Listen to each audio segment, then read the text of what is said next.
Bonsoir, effectivement, nous sommes actuellement sur le Rocher pour débuter ce tour d'horizon des sculptures les plus emblématiques de Monaco.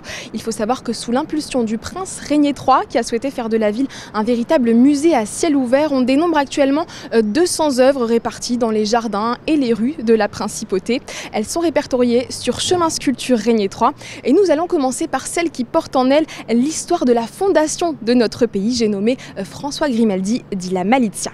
La Malizia, soit la malice, colle parfaitement à ce personnage central qui trône en haut de la rampe Major, amenant les visiteurs jusqu'à la place du palais princier.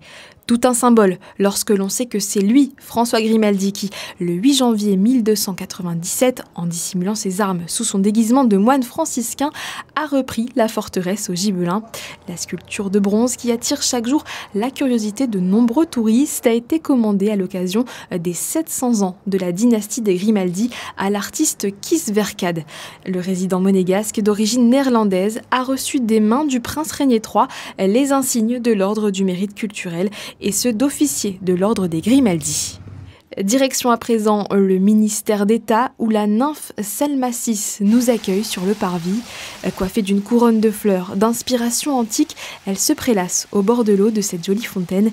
Il s'agit sans doute de l'œuvre la plus connue du monégasque François-Joseph Bozio, sculpteur principal du roi Louis XVIII. À savoir que l'original en marbre et non en bronze comme celle-ci est conservée à Paris au musée du Louvre. Et si cette œuvre vous fait penser à une statuette bien connue, c'est normal. Le prince Régnier III a souhaité qu'elle soit reproduite et remise lors du festival de télévision de Monte-Carlo. La nymphe d'or est reconnue comme l'une des plus prestigieuses récompenses dans le monde de la production audiovisuelle internationale. Dernier stop dans les magnifiques jardins Saint-Martin où un bel hommage est rendu à celui que l'on surnomme le prince navigateur. Le prince Albert Ier, tenant un gouvernail, navigue sur cette placette en forme de proue. Pour réaliser cette sculpture, elle aussi en bronze, François Cogniet s'est inspiré de la lecture de la carrière d'un navigateur, écrit par le souverain et publié en 1914. Elle a été inaugurée en 1951 à l'occasion de la fête nationale, connue pour avoir réalisé de nombreux bustes officiels comme ceux du maréchal Pétain et de Georges Clémenceau.